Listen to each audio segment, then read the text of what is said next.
Guys, it's Janet Wakeland here with a One Take Wonder video for you. In today's video, we are going to focus on a really fun new technique that I just learned at Onstage. Onstage is a wonderful event hosted by Stampin' Up! Twice a year, and depending on what time of the year it is and what's going on, it may be a smaller regional in your area or it may be a very large 3-day celebration. Right now, ours was the smaller version, and so I was in Secaucus, New Jersey for a day, learning some great things and watching live simulcast videos from the big event, which was in Brisbane, Australia. So, Sarah demonstrated this from the stage, and it was the first time I decided that I needed a Stamp A Ma Jig, or also known as a stamp positioner. It's what makes this technique possible. In addition to working with the Stamp A Ma Jig, what I have is Marina Mist ink. I have Versamark. I have silver embossing powder. We are going to need a heat tool to emboss. The stamp that I'm working with is Wonderful Year, so you need a block sized for your greeting. And who doesn't love a big, bold greeting on the front of the card, pretty much filling it up so you don't have to worry about a whole lot of other design elements. I love big, bold greetings. And then the other thing that you're going to want is a cleanup pad. Stampin' Up's cleanup pad is amazing because it's big enough for the largest stamps that we carry. Our big background stamps will fit on here.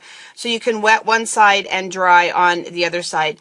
To clean these, what I do is I simply just hold them under running water until they run clean, and then I just leave them standing in my dish rack until they're dry, and then I can put them back at the workplaces in my craft studio.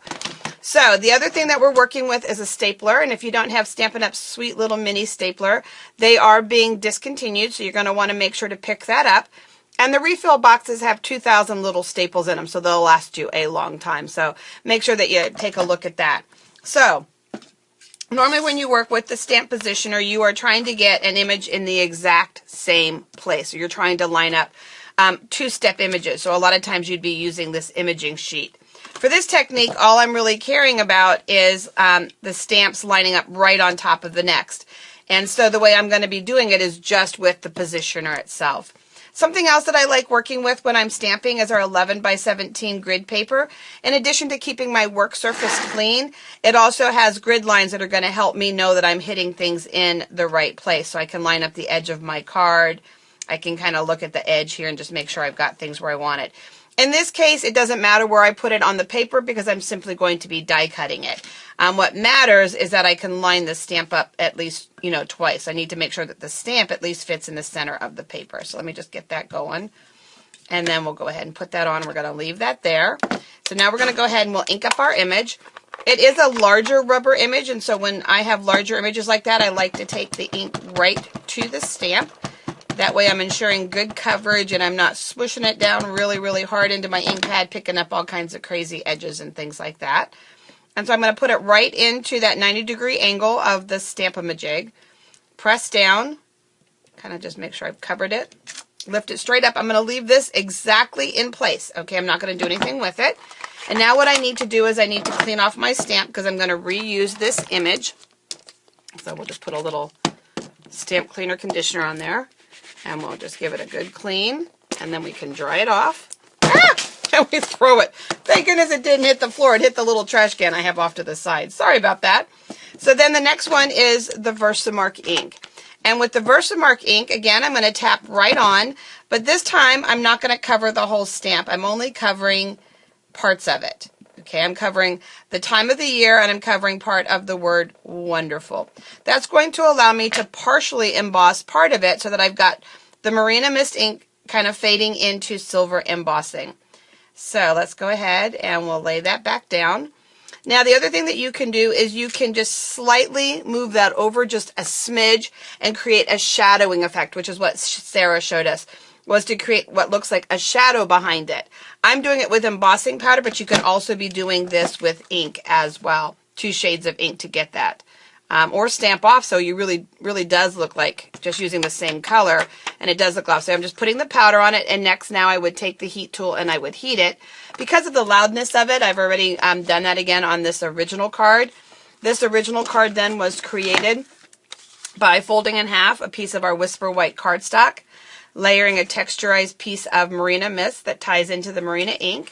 I've die cut with our Lots of Labels, a piece of our beautiful Silver Glimmer. The greeting then was cut with another one of those labels, and then I just folded sequins and silver in half and stapled it. And I didn't color the staple or anything, silver tied into the whole look of that. So it's a really fun technique to experiment with. Again, mixing ink and embossing powders, mixing two colors of ink, or mixing the same shades of ink by stamping off. Let me show you two other samples that I created. So this one here uses Cajun Craze and copper. This one here, I didn't slide it off to the edge. And in this one here, let me back up to this one for just a second. You can't really see it here. You'll see it in the close-up on my blog, but there is a shadowing. I did slide this one over, and you can see the shadowing of the Marina Mist. This one I chose not to and lined it up exactly. And so I just have Cajun and copper, so it's kind of like a two-tone effect. Similar to our ombre pads. But you've got that going on. And again, you could do this with a couple of different colors depending on how creative you want to get. And I've got some fun options and ideas for that coming up as well too. And then this one is a sneak peek of product coming in the 2017 spring catalog. I mean, these dragonflies are going to be hot. They're my vote for the #1 bundle in the 2017 catalog.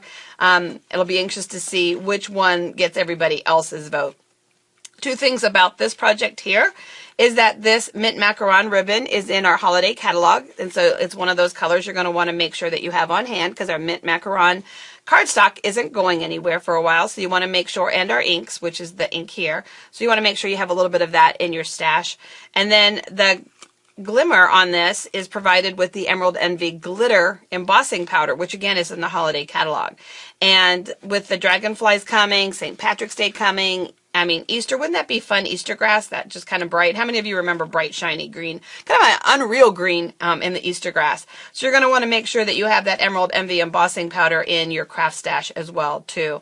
So if you don't have our holiday or annual catalog and would like a copy, let me know. If you don't have a demonstrator that you work with to receive a copy of the spring catalog, again, make sure that you let me know. Stop by remarkablycreated.com to see the samples, to request those catalogs, and to join my newsletter so that you can receive 40+ tutorials a month by email into your inbox. Thanks for watching, guys. Take care.